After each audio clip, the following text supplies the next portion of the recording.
नमस्ते प्रणाम। तो हम गुटका बेदर्दी। तो आज हमारे बहुत ही खतरनाक गाना रिकॉर्ड होखे वाला बा। काहे कि भैया के आगे ही बता दिले बानी कि गाना अश्लील बा, तो बन रही लो। भैया भैया जी रंग में बड़ा अनुभव डांस करते रह।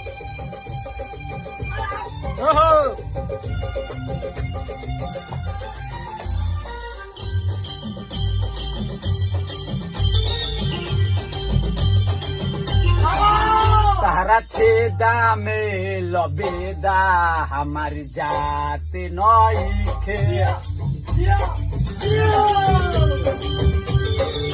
तारा छेदा में लबेदा हमारी जात नइखे।